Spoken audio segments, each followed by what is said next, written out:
Welcome to Cosmic Comics, Games and Collectibles, your zen of geekism. We carry comics old and new, magazines, toys, games like Pokemon, Magic, D&D. Want Godzilla, Ultraman, Star Trek, Ninja Turtles, Funko Pops? You'll find it all here. Shop our Cosmic Sound Room and pick up a record or two. Enjoy our Comic Coffee Lounge with a cup of Sasquatch coffee or a delicious menu item while geeking out over a super cool movie on our big screen. Come by and say hello to Maui.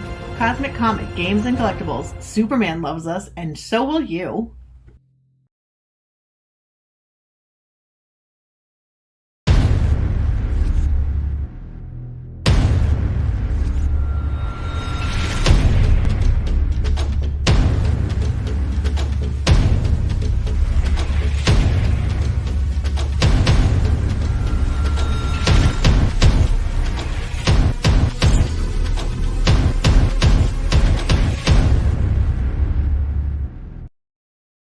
And good evening, everybody. I am RJ Carter, Senior Managing Editor here at CriticalBlast.com, where pop culture gets blasted.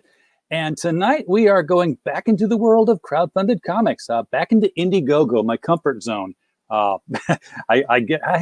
You've seen me boomer too many times scrolling down a Kickstarter and just blocking things out.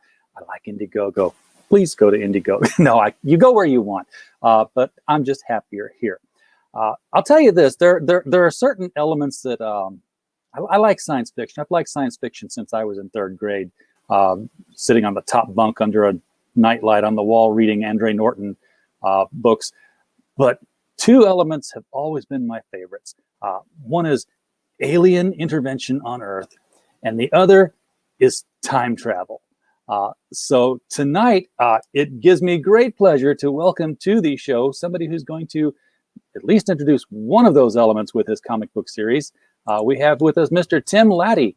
Tim, how are you doing today? I'm doing pretty good. I'm doing very well, actually. Like we just talked about, you're getting the rain we just had over here, so. Yeah, it's if I don't look all that brightened up to y'all, it's because it's a gray sky outside, and most of my natural light comes from the sun. Either that or my light's just getting dim out there. We'll find out in a couple of days, I guess, if those pop on me. Usually they get brighter before they blow out, though. So, right. But yes, Captain Hipster Spock is in the chat. Time travel is definitely on the menu tonight. I like that profile pic. Yeah, what is that? Peachy Carnahan or whatever it is? Is that was the guy's name? I don't know who that is that he's got in there. I'm pretty sure. Nice. Captain, if you can tell us where your avatar comes from, it'd be illuminating. Captain Spock has a show on YouTube. He comes out of the UK, and nice. I love listening to it because these guys are laughing at jokes. I'm like, wait, what? Because a lot of the humor is like, I've got to study up on it before I get what they're saying sometimes. Plus, they get away with a lot more language than we would in America here. Okay. So I'm looking at your book on Indiegogo, and first of all, what is the exact title? Is it Night Stars or is it Teenage Time Travelers Night Stars? So it used to be just Night Stars. It was based off of a Van Gogh painting. So they have like Starry Night, and then there's like a complement painting. It almost looks like you just move the camera a little bit, and you're looking. It's almost like two of the same things, and it's called Night Stars. So I kind of based it off of that, and came out with it. Man, probably like 7 years ago as a Kickstarter. I know you just said you don't like Kickstarter, but there was no Indiegogo at the time. And we've been just kind of picking at it. Me and my buddy Michael, who's been backing it this whole time, we've been developing it. We've been working at it. And when we got to this point where we were going to relaunch it, we just decided it would probably be good branding to have it Teenage Time Travelers Night Stars. So at least you know what it is. Yeah. Well, I'll tell you this. My buddy was making a joke one day, and he was like talking about a project he was going to be working on, and he was describing my project, but he was calling it Time Kids. And I'm like, dude, I know you're messing with me, but I was like, I kind of love Time Kids. Like, I kind of want to use it. Decided not to. I still kind of throw Time Kids in there, but yeah. So there's been a little name play over the years, you know? Yeah, Chrono Kids, something like that. Yeah, man, that was actually Chronos. Stuff like that was a debate at one point. So, yeah. Well, I like it going across the top there because it's like, I can tell that it's like not really the title. It's sort of like, World's Greatest Comic Magazine. Right. Right. Yes. That explains Fantastic Four, right? I used to explain Fantastic Four. So I don't think anybody's going to say the whole name when they're describing them. So it's just Night Stars usually. It's Night Stars. I'm going to bring the thing up here because you do have a video. This one's one of the more interesting videos that I've seen when it comes to introductions. It's short, to the point, and mysterious all at the same time. Let's do it. Yeah.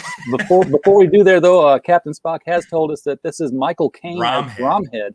Bromhead, and it's from a movie called Zulu. Zulu, dude. Yeah, you're all gonna die, and then the guy's like, he's all nervous. It's an awesome movie, and he's like, why us? And the old captain looks at him. He goes, "'Cause we're here, lad. That's why." It's an awesome line, bro. It's cool. We also have Very Jack's cool. Showroom is in the chat. Jack, glad to have you here, man. Was a blast building Lego with you yesterday. Yeah, wow, time flies. Tempest Puget. So let's get into this time travel thing and take a look at this Vimeo. It's a Vimeo video. That's unusual. I'm used fancy. to YouTube's. We'll see how this plays out here. I got a letter from 13-year-old Ryan from Belfast. Now, Ryan, if you're out in the crowd tonight, here's the answer to your question. No. As far as I know, an alien spacecraft did not crash in Roswell, New Mexico in 1947. And Ryan, if the United States Air Force did recover alien bodies, they didn't tell me about it either, and I want to know. We were abducted from our everyday lives. Now we are lost in time and space, hoping to find a way to change the future by battling our way through the past.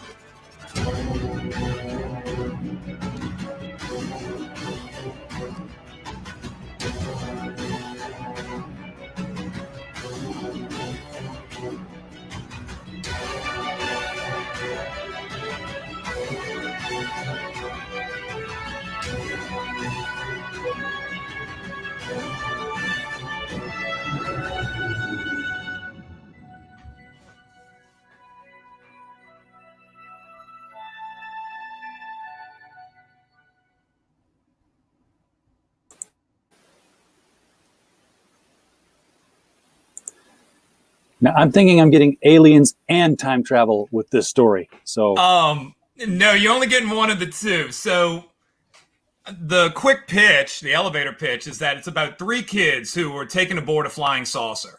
And when they're on there, the saucer kind of like morphs around them and puts them in these suits that make them look like aliens. But the saucer's actually a time machine. So it takes them back in time where they crash land in Roswell in 1947. So they're like the Roswell aliens. And from there, it's their journey throughout time kind of dealing with history's mysteries. Like they knock Amelia Earhart's plane out the sky. One of them falls in love with Anne Frank. They get a Yeti as a pet. You get to meet the Yeti in this book. It's also a genre jumper, which is fun for me because you could kind of go anywhere. You could do a cowboy story, like Back to the Future did or something like that. You could do medieval times, which is always done with a time travel genre. So they're not necessarily moving forward from 47. They could be going backwards and forwards. Yeah, it's more playing around. Wherever I feel like going, kind of, that's the beauty of it. So yeah, Captain Hipster Spock is getting right to the meat of the question that I was going to be asking here. He's asking, change the future. So is it multiple timelines? And there are like a couple of different classes of time travel that people ascribe to. One is that, you change the future, make multiple timelines. The other is that the past can't be changed. It's immutable. And the third one is, the clever writers can really handle this one well, is that you change the past, but by changing the past, you created the future. You went back to change in the first place. Right. So, and you would see stuff like that even in like Rocky and Bullwinkle, right? Like Mr. Peabody would do things of that nature. Oh yeah. No, it's not gonna be multiple timelines. And you may even ask the question, like, do we want to change things? I would lean towards the latter for sure. Where it's not going to be Back to the Future where like Jennifer like wakes up on like another porch or like Biff's running the city or something like that. Sure. It's just kind of them better example. What happened with Amelia Earhart's plane? They would be the ones behind it. So it's going to be more stuff like that. Like they're going to knock it out the sky, and that's going to lead them on an adventure. Does that kind of clear it up, I guess, Yeah, the question? a little bit, yeah. I'm thinking of different shows like Voyagers, which, God, that's like, that was before you were born, Tim. Okay. What was Voyagers? I've heard of it. Voyagers was, it was a kid, and it was a really smart kid and a really inept adult who were traveling through time. I think that's the name of it. I'm going to have to look it up now. Voyagers Time Travel TV series. It's a fun thing to play with, but I also want to go into like mythology and stuff like that. So Irish myth lore is nuts, dude. Like I was watching stuff today about like where the stork came from. And that was like mind blowing. Like the legend of the stork. You know, you always see the stork with the baby carrying it around, but it goes back to an old story about pygmies and how Zeus got mad at the pygmy people or the pygmy queen, and he had like these giant storks like fight him, and it was like this war that went on. I'm drawing all day, so I'm putting on stuff to listen to, and I was just like, what? Like, what is this? Like, this is crazy, man. And like all kinds of ideas are popping into my head. I'm like, okay, that could be fun. Like that. There's could be a lot of stuff out there that's just untapped and obscure that makes for great stories. I try to find that one. How did it make that transition? You know what I mean? How did it go from like pygmy war with storks to like delivering babies? And you can see ancient, scooped up the pygmies and just delivered them around Europe. And you can see that on old like vases and paintings and stuff like that. So it's there. It's a thing. It's wild, man. It's fascinating. I found Voyagers with an exclamation point in the title. So it was 1982 and 1983. A member of a league of time travelers and a boy travel through time, repairing errors in world history. And it starred John Eric Hexum as Phineas Bogg. Okay. I got to look it up too now. Mino Pellucci as Jeffrey Jones. That would have been the kid. And if I remember it right, Phineas Bogg was like, he kept screwing it up. And the kid was a history whiz. And of course, there was there might be a new one too. That's crazy. And there was an evil Voyager that they had to. Yeah. No, I never saw that. And I was I'm from 81. I was born in 81, so I was in the ballpark. 81, I was like, getting out of junior high, going into high school. I'm old. I have seen it all. I used to go to the comic shop in my bare feet in the snow, uphill both ways. Right. I had to use the remote to change the channel. I was the remote to change the channel. Yeah, right. I had to get up and change it. Yeah. RJ, go change the channel. And it's not like it was much work though, because they only had 3 other options from the channel they were watching. So it's not like I had to go click. Times have changed. Yeah, it's pretty wild now. Yeah, I know. And looking at the way technology has increased at such a breakneck pace. I mean, when I was in college in the 80s, they talked about the J curve of technology, where it was like, for thousands of years it was like this, and then suddenly it was just a little like this, and then suddenly it was like this, and then it was like up. Right. And I was like, oh yeah, that's kind of cool. But it seems like in the last 30, 40 years since then, it's just taken way off. I would not be a bit surprised if next year they said, hey, look, we got time travel devices. Anybody want one? It comes with your iPhone. Right. If it's possible. But yeah, like what's the I forget who it was. I don't think it was Asimov, but it was somebody that said technology just exponentially. It's like times 10. You know what I mean? Like we're just gonna keep moving faster and faster as we've developed. So yeah, it's wild, man. I tell you what, there's not too much that if I can think of it, it's probably somebody's already kind of doing it too. Like I got into 3D printing lately, and that's pretty much anything I can think of. They're doing it, man. It's fun. Yeah, or it's like a hive mind. I don't know. Oh yeah, absolutely. It's the well of ideas is what Neil Gaiman called it, and he's like, people are dipping into it at the same time and coming out with the same ideas. So you can't really say somebody stole my idea. It's just like the cultural zeitgeist. The things that happened to you at the moment you had an idea to do something, have happened all over the world. And you got to do it, dude. That's when you do art, when you do any kind of creative stuff, how many times do you hear that? Like, oh man, I had that idea. You got to do it. It's on you to like take the action and get it done. There's no doubt about it. There's an ether we're probably all pulling from. Yeah, my mother-in-law used to make she used to let the coffee pot sit out, and then she would and her husband would be like, well, aren't you going to pour out that old coffee? She's like, don't touch that. That's for later.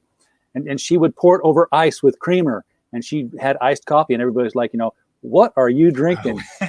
and now it's like, it's bottled at Walmart, and it's like, yeah, man. Yeah, it's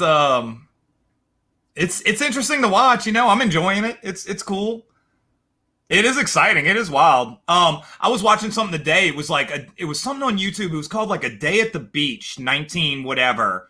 And it looked like Sweeney Todd. They were all dressed in that kind of outfit. Yeah. And it's only like 3 minutes long, but it was so good, man. It was just so interesting to see how they were, what they were wearing at the beach. It was in France, and you could see some of the buildings in the background and stuff like that.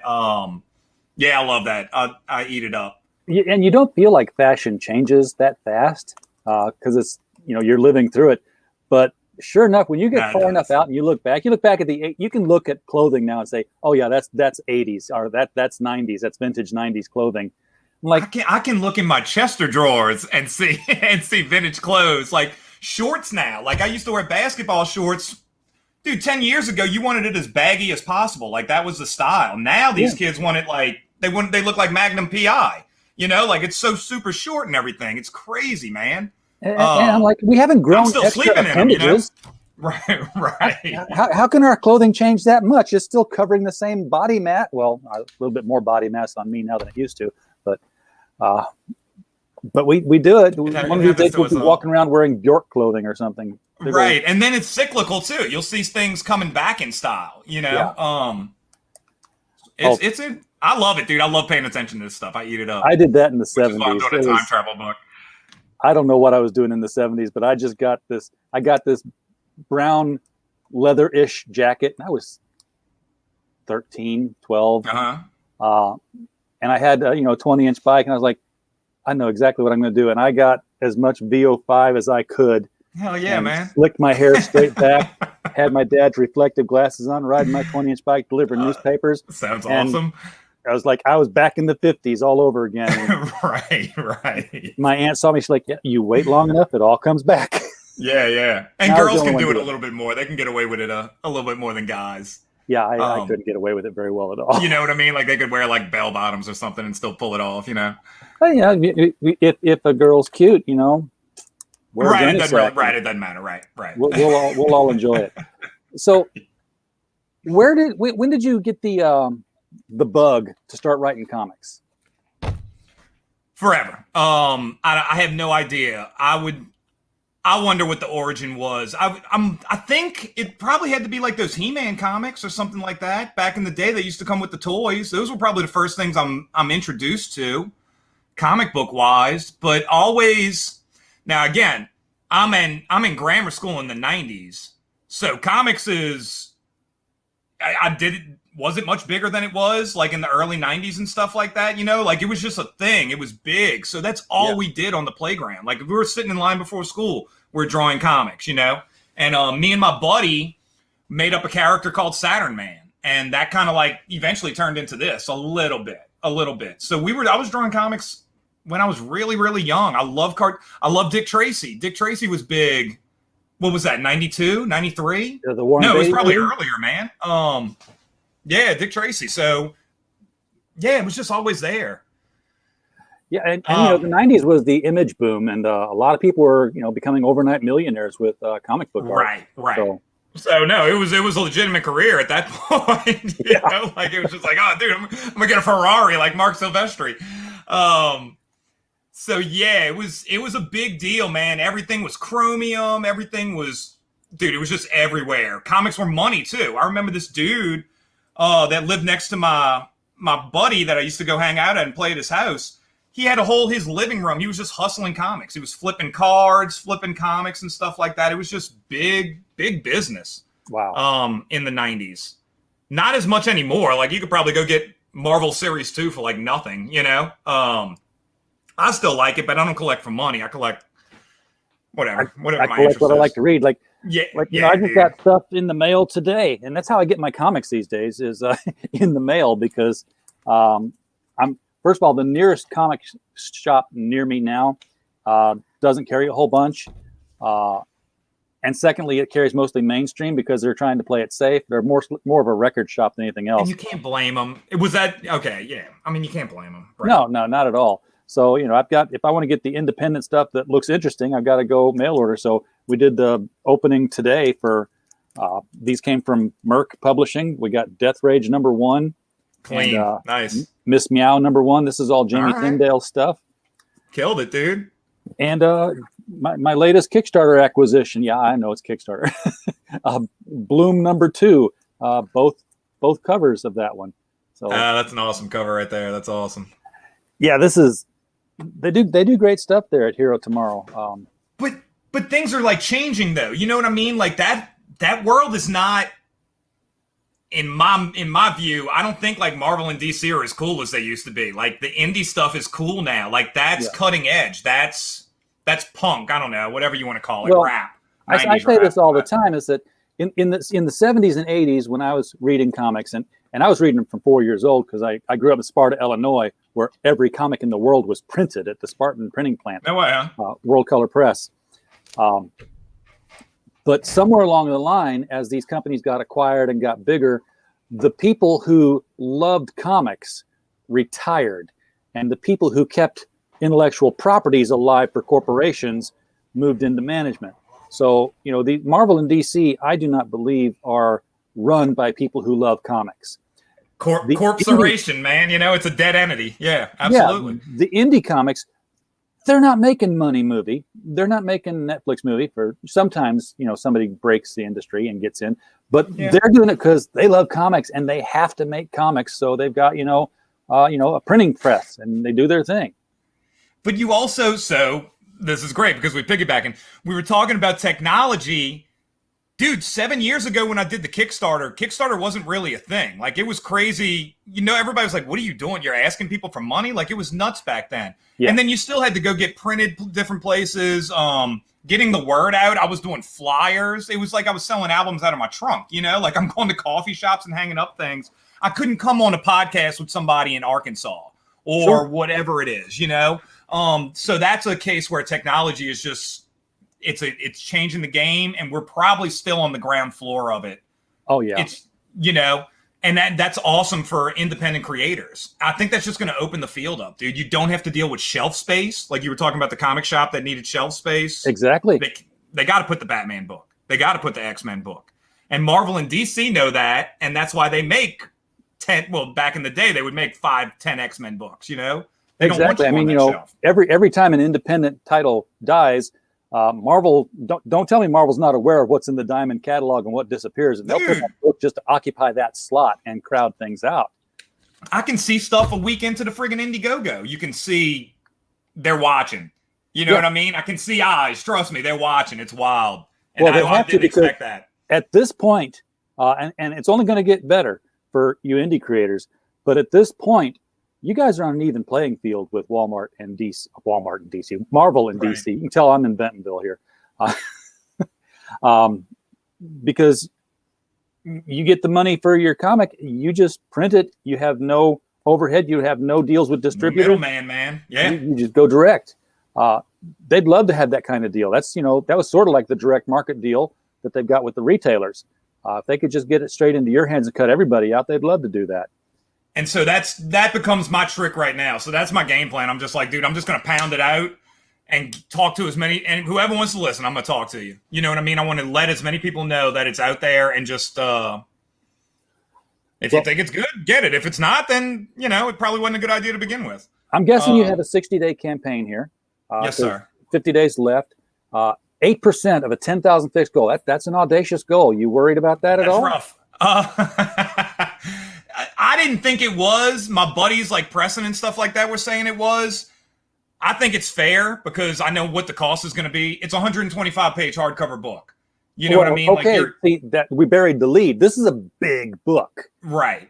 So trust me, 3/4 of that is going to printing the book. And then you're gonna have to pay for shipping. You're gonna have to do all that kind of stuff. I don't think it's that crazy. I'm not in it. It's not, we hit 10K. I'm not making much of anything, if I'm being super honest, So like you said before, it's about, dude, I just want to draw. Like it's in me, just like it's in you, probably anybody that's watching.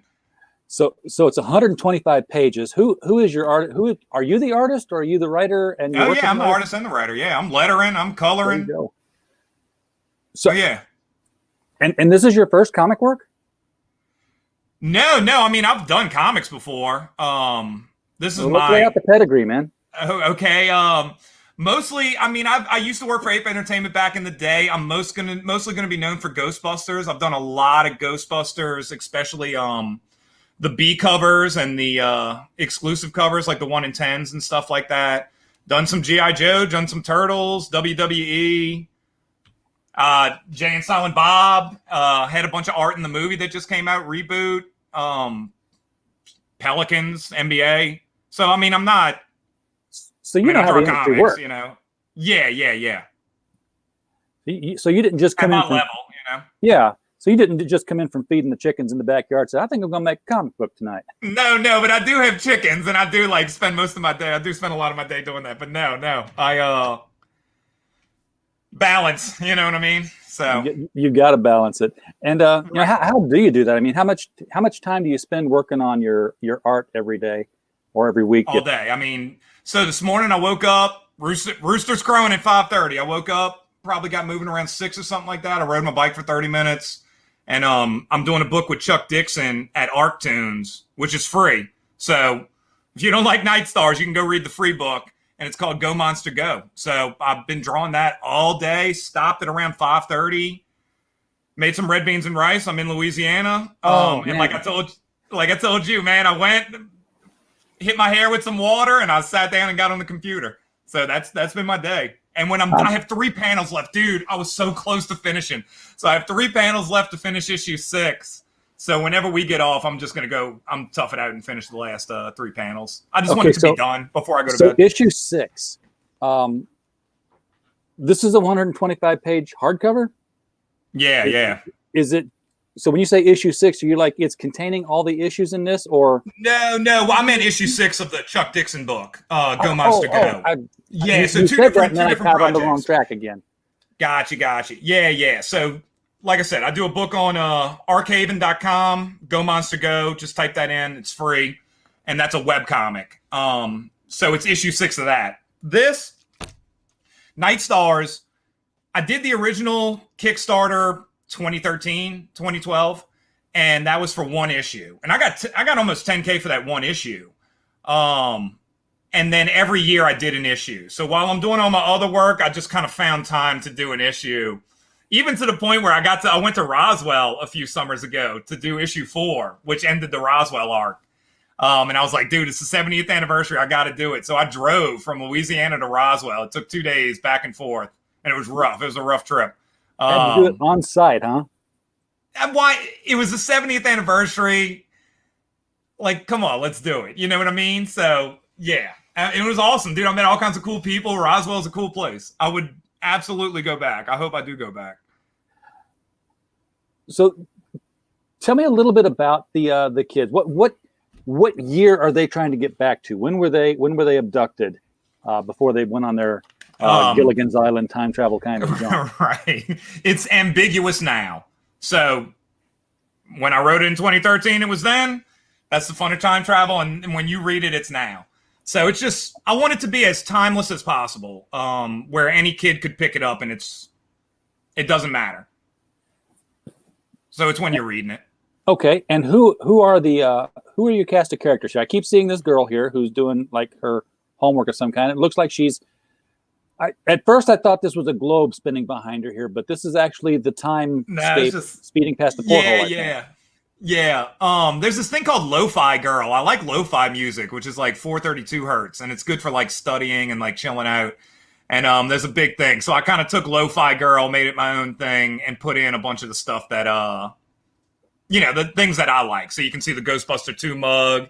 That was another book I did. I did a bunch of Plants vs. Zombies for Dark Horse. So that's like a Plants vs. Zombies character. You got the PKE meter in the back. You got that character Saturn Man I brought up. Go Monster Go, one of those things is on the shelf. One of the cars from that. Sailor Moon. I love basketball. So it's kind of like what do you call it? Easter egg hunt here. She got a Teenage Mutant Ninja Turtles pencil. Yeah, TMNT pencil, stuff like that. So yeah, there's a bunch of fun things hidden in there. Like a weird kind of self-portrait, you know. And of course, she's got the I'm not a Antarctic 10-year-old girl, but Yeti. Right, and you got the Yeti in there too. So she's just fun to draw. I like her. So you have 3 kids in the story. It's going to be the brother and sister. It's going to be her and her brother John, and then there's going to be their neighbor Adam, and that's who the story follows. And the nice thing about time travel, the nice thing about it is that when you get back, you can get back to the exact minute you left. That's the goal. So the end of the book is the beginning. You know? Exactly. But at the same time, if it took you 5 years to figure out how to get home, you're not 13 anymore. Nope. So what happens is there is you have to check out the book, but yeah, supposedly the world ends. They think the world is ending. There's a bomb that goes off. And it's, but they do age, if that's the question you're asking. Yeah, absolutely. So there could be, and maybe it's just because I'm almost done binging on Manifest. If you haven't seen that, that's another, the plane took off 5 years ago. They all landed. It was 5 years later, and everyone thought they'd been killed and stuff. And only everyone else got older than they didn't.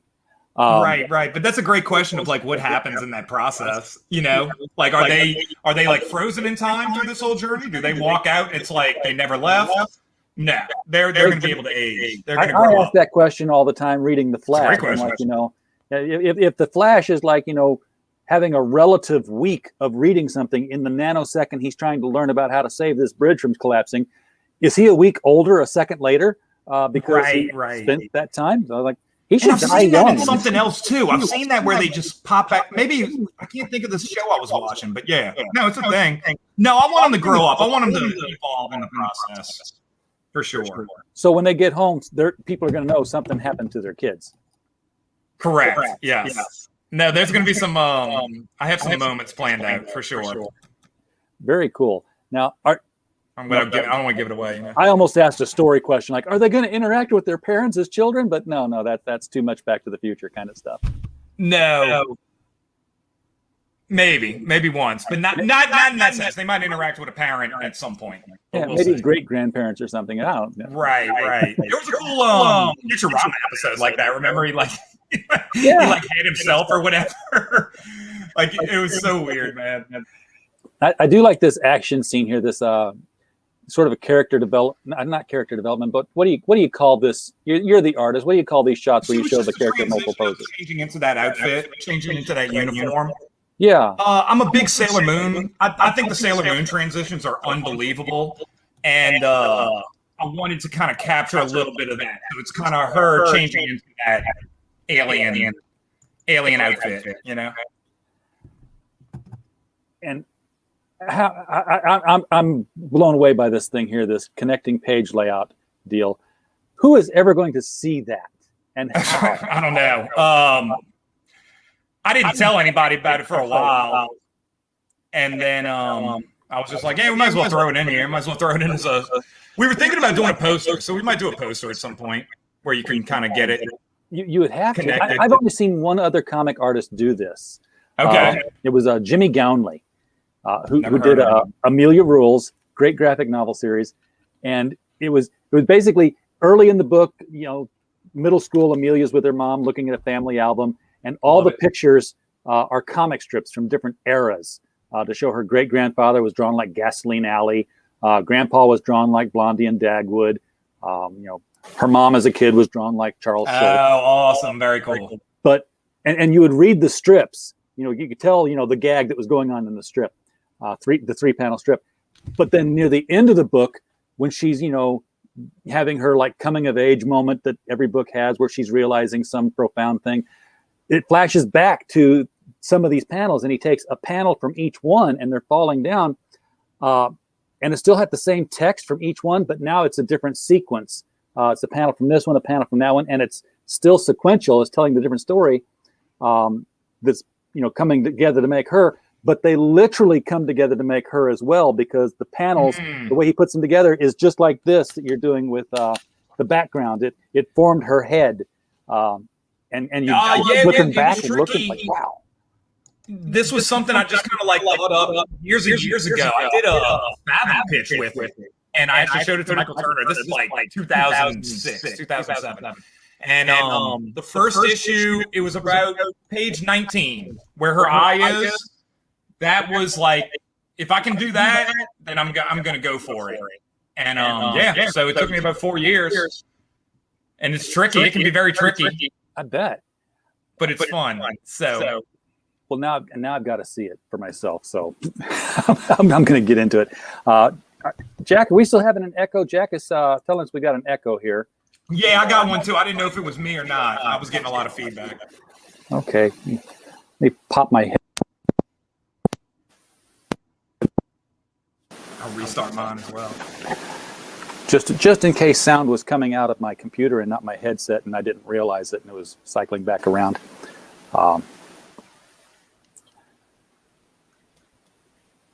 So I would guess the only real recurring characters we're going to see, well, recurring characters, it's one big book. Right now, yeah. So is there a villain?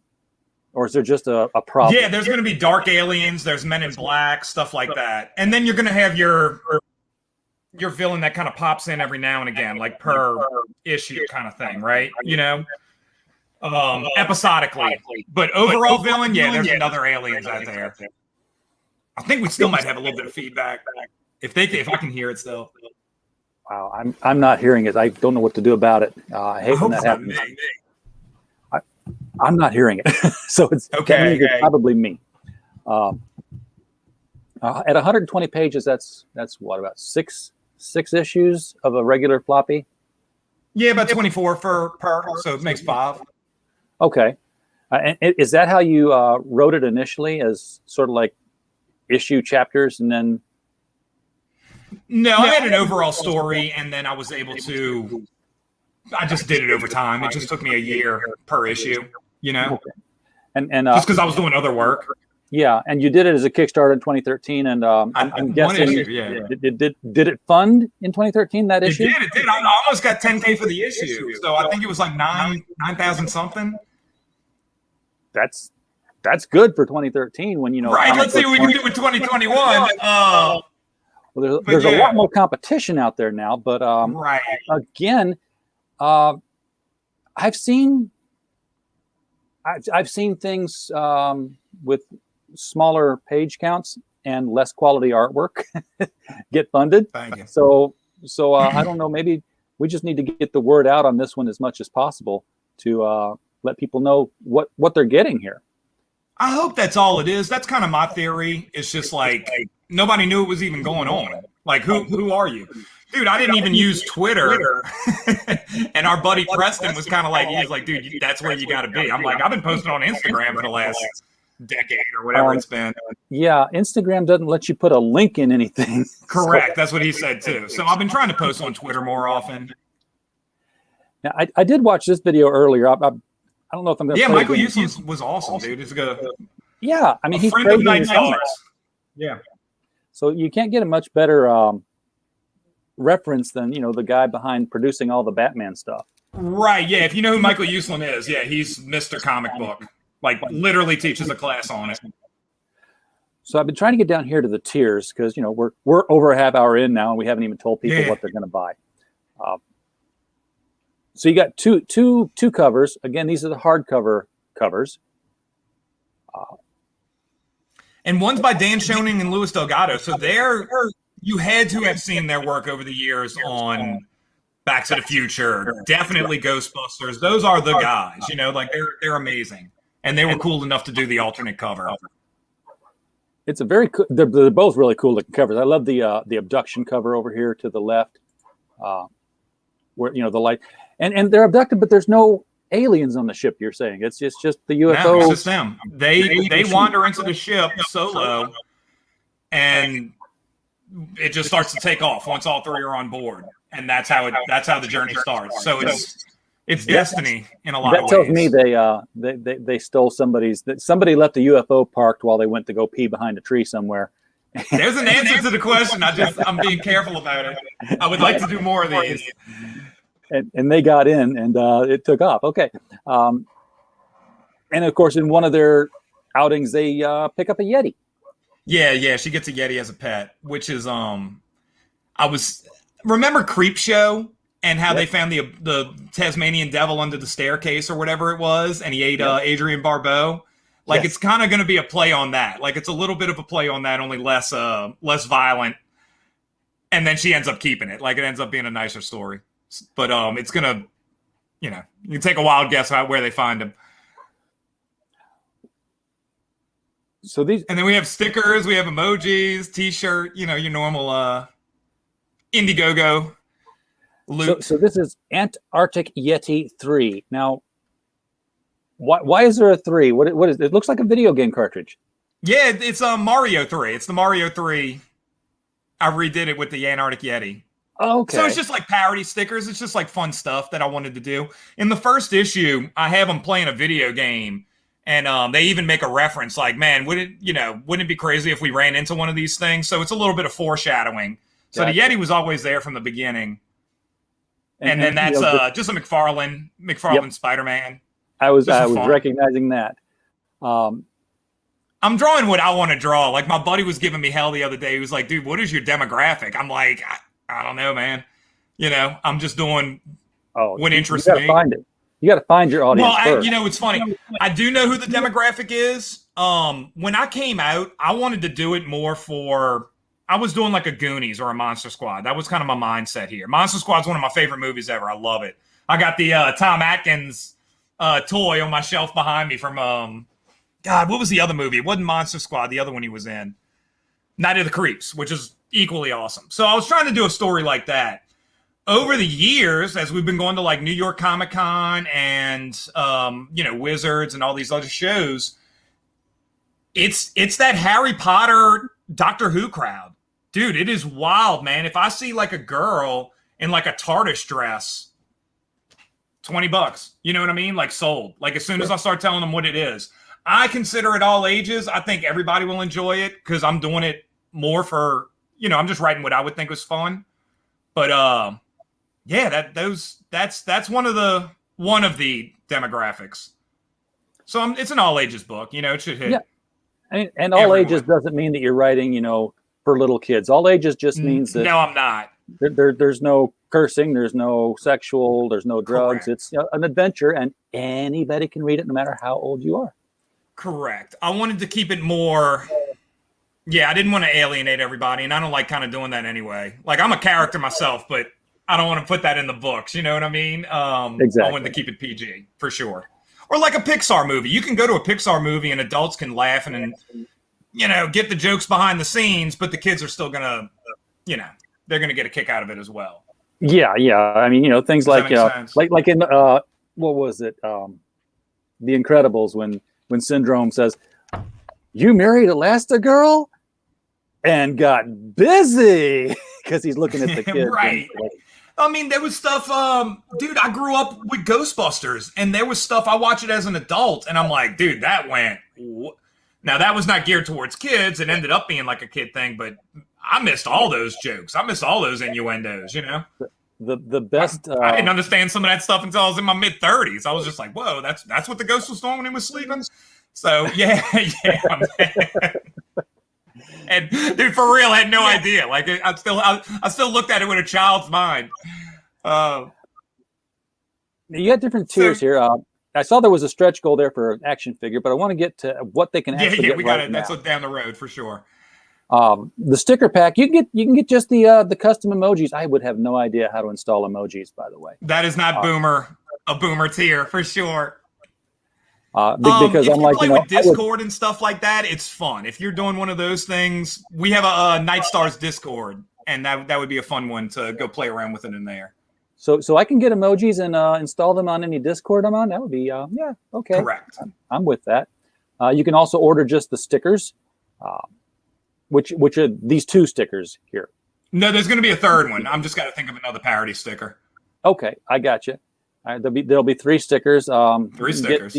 And then here's where we finally get to the book. $25. $25 for a 125 page hardcover. 120. It's 120 something. You know, it's going to come out like that. 120 plus. Yeah, correct. Yeah. Hardcover, folks. Hardcover. $25. You are not going to find that kind of a deal on anything. So this is not something where it's overpriced to get to 10,000. It's just he's got to sell a lot of them. Right, correct. So this would be a good time to ask you to hit the share on the video so that this gets out in front of more eyeballs. So that Please do. It's seen by more people. I never asked the video to be shared for me or my page count because honestly, I'm not living off of this YouTube. This it's monetized now finally, yes, but it's not. Cool. You know, it doesn't buy me dinner or anything. I'm still doing it to talk with the creators and get their work out. And you're still going to get the stickers and the emojis with that. So everything is going to build. So you're getting the book and the stickers. You get the book, you get the stickers, you know? And it's still, it's even $25 if you just want the variant. So it doesn't even, you don't even upcharge to get the alternate cover. Very cool Dan Schoening and Louis Delgado variant, my buddies. And for $50, you get, you know, what are you getting? Book here? and a T-shirt. Book, stickers, emojis, and a T-shirt. Yeah. See, I was looking at the list and it said included items, and I didn't see T-shirt in it. So you know, you get the book, the emojis, the stickers, and a date with the lady wearing the T-shirt. Good luck, boys. Now, that's a friend of mine. I was gonna say she's in multiple poses, so this is not one of those put your design upload your design and see somebody. No. I know her. And the other, you know, and again, the same thing with the T-shirt with the alternate cover. And I'm betting down here we're going to get to, don't make a decision, get both covers. Double time, yeah. Get both. Yep. You chose wisely. I'm an 80s kid, so I everything's going to have an 80s reference with me. Did you do anything with the add-ons with this campaign? The add-on capability of Indiegogo? What do you mean? No. I'm learning as I go. What do you mean by add-on? Okay. So this is, they've had it for a while, but they've finally got it like functioning. You know how you're going through your tiers here and you're like, you know, I've got 5 things. How many ways can I mix and match them so that there's a tier for everybody who wants whatever I want? That's what you're doing here, which is what people have been doing for years now on Indiegogo, the last couple of years. Now they're like, you can just say, here's the book. Done. And then when they click, give me the book, it takes them to the next page where they check out and it says, oh, by the way, here's the cafeteria of everything else we've got. What do you want to add on to your order and how many of them? Oh, great. All right, I'll add that. Yeah, absolutely. So they can get like, you know, I want the book and I want to get the stickers and I want to get a set of stickers for my son and I want to get a set of stickers for my brother. So that's separate what the hell, tiers. get a t-shirt? That's more of a, okay. Yeah, absolutely. Yeah, so. If I can figure it out, I'll do it tonight. Yeah, if that's absolutely. It's very cool now that it's doing that. It plays havoc with your fulfillment a little bit because you got to read. They put it all on separate lines when you get your fulfillment spreadsheet in. You got to read it all the way down. Right, because you have all your little items that you add in there. So I guess you can I guess it just populates it for you. Exactly. Okay. It'll populate it for you, and you can just the interface is already there, so you just say how much is the item on its own, and shipping upcharge, and they'll just add it in. Okay. Yeah, absolutely. Now you got. I'm typing in how to do it now, so when I get off, I can do it. I know how to do the add-on thing. It'll be there, folks. The historic collection, of course, is both covers and the T-shirt and the stickers and the emojis. But wait, there's more. Yeah. So now you can get, what are we getting? You're getting everything, plus you're getting a head sketch. So this is, what do you want? You want a head sketch in the book? You know, pick your character and I'll do it for you. Which is more fun for me. I don't want to draw the same thing over and over again. So yeah, if you have somebody you want a head sketch of, all yours. And it doesn't necessarily have to be one of the Night Stars. No. If you want Batman, if you want whatever, I don't care. You know, like that's fun for me. I enjoy doing that. Very cool. So you can get a Tim So get Lattie weird, head you know? sketch.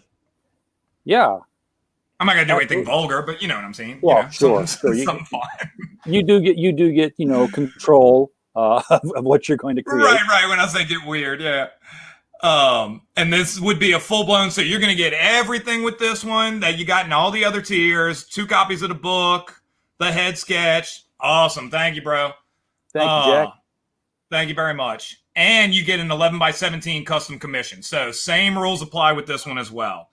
You get full body commission of a character. Very and cool.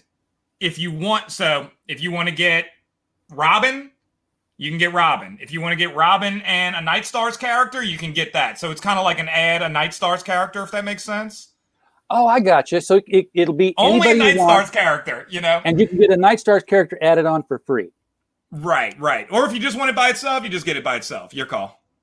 And again, that's fun for me. I like drawing all kinds of different stuff. It works for me. So if you want to get one of the G.I. Joe characters that you've seen Tim draw, or one of the Ghostbusters characters, get a Night Stars character drawn in Ghostbuster gear.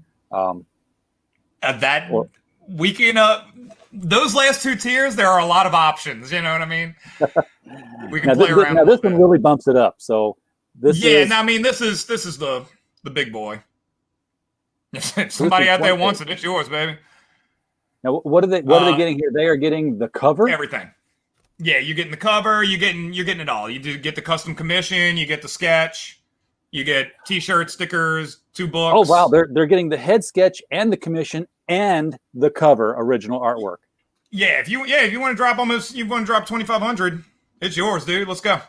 Shoot for the stars, man. Yeah. What do you want? Because we were even debating that. They were kind of like, I don't think they should get a custom commission. I was like, dude, if they do it, let's do it. You know, like let's just do it all for that one. That's cool. That would help out considerably. So you work traditionally then, art wise. It's back and forth now. It's one of those things where the game is changing, just like it's changing here for how you get your comics. It's also changing for how you draw your comics and produce your comics. And when I'm doing the Go Monster Go with Chuck Dixon, the web comic, life is much simpler when I do it all digital because of the way a web comic is laid out. Right. If I'm doing a Ghostbuster cover, I'm going to do it traditional. I'm going to do all my layouts and all my rough work in the computer, and then I'm going to finish it off traditionally. Because webcomic, you've got that infinite canvas concept to you can play with. Dude, I tried it both ways. I'm just making more work for myself because then after I do it traditionally, I got to cut it up anyway, and it becomes a problem. It's a pain. And I didn't know that going in. I'm learning. That's another ground floor thing right there, a ground floor medium. It's fun. I love it. The other thing about I can't read digital comics. I get them all the time for review purposes and such, and I'm like, okay, I'm reading it, but I hate the fact that if I get it to fit to my screen, and it's the standard size, so I got everything off to the sides of everything, it's too small. So I've got to make it bigger, but now it extends off the bottom of my screen, and I've got to scroll, and I don't get that. There's an impact you get from the full screen. So, again, Arcaven Comics, just Google Arcaven Go Monster Go or Chuck Dixon Go Monster Go. It's more like you're scrolling through Facebook. It's more like you're scrolling through Twitter. So it's designed like that. So each panel is about the size of your phone, like your phone screen. So you're just going to scroll in a nice traditional way. So it's basically almost like a giant long thing. And then you see, but then you see what I'm getting at here? That's where web comics differ from digital comics. I'm talking, when I say digital, I'm talking about, hey, Batman 1600 came out this week and you can get the digital version. Well, guess what? The digital version is laid out exactly like the comic. It's like they just scanned it in, and it's still, portrait mode, and your screen is landscape mode. And then they had some of those. I remember being on like Comixology and being on like the Marvel one, and it's just a little different. Where remember you could press it and it would jump to the next scene, but then sometimes you'd have to turn your phone for landscape. It's just too much work. This is a nice. Way too much work. You're scrolling. You're laying in bed. You're reading a comic book. It's chill. Yeah, and I've run into a lot of web comics that I do enjoy reading. Some I don't know if My favorite one, I don't know if they still make it anymore, and I can't remember the guy's name. He did one called JL8, and it was the Justice League. Yeah, with 8, the number. Oh, I did hear about that. That was like, dude, that was like 10 years ago, huh? That was a while ago. I remember that. It was. Don't tell me it was 10 years ago, because it really does feel like it was just yesterday. Dude, I remember hearing about that at the shop. Yeah. And it was great. It was all the Justice League, but they were 8 years old and they were going to school, and cool name, cool word, name play. I loved it. So this is how much of this book is done? I know you started on it in 2013 with. Dude, all I have to do is the Yeti story. So I'm recoloring a lot of pages, which are, man, a fresh coat of paint is awesome. Like it looks cool. It looks great. So there's a bunch of pages I'm recoloring. That's it. The story's done. Book's done. Okay, because I noticed there wasn't like a ship date on these. Depending on it, honestly, commissions are probably going to take longer. It depends on how many of those come in and stuff like that. But they can go out later. Once we get it printed, we'll start getting everything out there. But no, the book's done. Yeti story is all that's going to have to be added. The book's done. It's going to be hardcover, 120 plus pages, $25. We need to get a lot of people to claim these, folks. So pass this one around. It's a real cool project. How many shows have you been on, Tim? I mean, you've got to be 3. making the rounds on it now. 3. I'm starting to make the rounds. I think you're my 3rd. And I did a local radio show. That's it. We have a convention this weekend, and I have a bunch of postcards done up with like a blank spot on one side, and that's going to be the deal. It's like, hey, dude, if you go get this book, I'll do a free sketch for you. You just got to show me you back the Indiegogo. And I'm even thinking about doing that on a day on the internet, like a special day where, like, you know what I mean? Like, if you get it today, I'll postcard you a free sketch. Same kind of character, your choice. Just something fun. I don't like know. That. Yeah, that's a very cool idea too for the conventions, though. I mean, he's like, take this postcard. It's got the link to the Indiegogo. Go off somewhere, back the Indiegogo, come back and show me your phone with a backer number, and I will. Yeah, I'll get the email alert, so I'll know. There's no fibbing. You can't double dip. So yeah, and that's fun. Everybody, it's exciting when you're doing these campaigns. I forgot the thrill of it from last time. So last week was a little weird. Now I'm just kind of settling in, and I'm like, Preston was, my buddy was telling me, he was like, hey dude, he's like, you're not getting out easy on this one. You're gonna have to work for it. I'm like, all right, let's go. We got 50 days. Let's do it. Absolutely. Let's grind it out. I will get you in touch with, the podcasters I know, because I'm hooked on this project now, and I like seeing projects succeed when they've been here. I don't like seeing projects fail, and I want to get this number up higher. I know it's a big goal. I think it can be done, but we're just going to have to work on it regularly. I haven't failed yet, so. I don't want to be the first. Don't be my first one. I've had babies that I'm like, it's like it's my project. It's like, if this doesn't get backed, I don't get to eat. I'm not taking that badge. So, but I've had these ones, and when I get on them, I'm like a dog with a bone, man. I'm like, no, get out there and back. Push that sucker every day, twice a day. So get out there and back this. Get out there and back this. But again, like, for the value of what you're paying for, it's a big number. 10K is a big number, but it's not like you're overpaying for something. You know what I mean? Exactly. Like, when I saw $25 for a 120-page hardcover graphic novel, I'm like, this is a no-brainer. You know what I mean? Let's get this done. So I'm like less than Jake, I keep my prices low. Exactly. So I think we discussed everything about the story that you need to get out about it. I mean, the plot-wise, it's, kids lost in time, working their way back, running into historical events in a flying saucer time machine. And it all starts off in Roswell. Like, where else would you take an alien story? So of course they're going to they get chased around Roswell for the first 4 issues. So are they getting chased around Roswell the first 4 issues in different times? Always no, 1947. So we're going to go back, and it's all kind of like a play on that mythology. It's all kind of a play on that mythos, or whatever however you consider it. So yeah. So in your So we're world, doing the Mr. Peabody thing. We're doing the Rocky and Bullwinkle, like they're kind of behind the whole Roswell event. They're the reason everything happened in history. And there's all kinds of fun.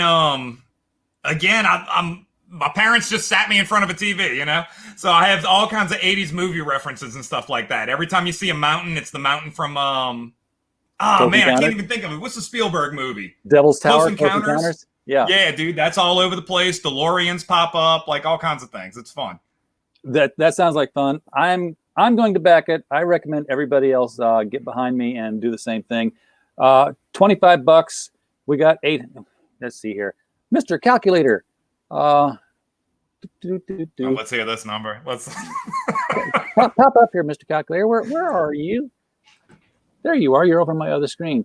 So we have 10,000 minus 855 equals divided by 25 equals. We got to get 366 backers, folks. Okay. That's not undoable. It's high, but it's not undoable. It depends on the tier too, so that can change it as well. Yeah. Somebody grab the cover. Yeah, please. If you got money to play around with, we'll be well ahead of the game then.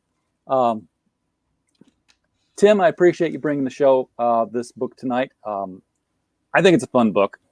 I'm definitely going to be pushing it for the next 50 days, or at least until you get over the hump. Appreciate it. So, I don't want to be your first, man. I don't want to be that guy.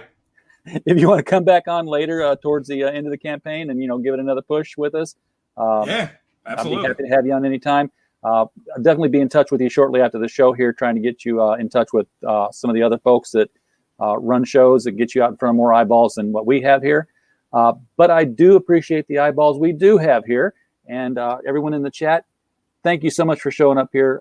As I always say, we don't have a show without you. And as always, we just hope you had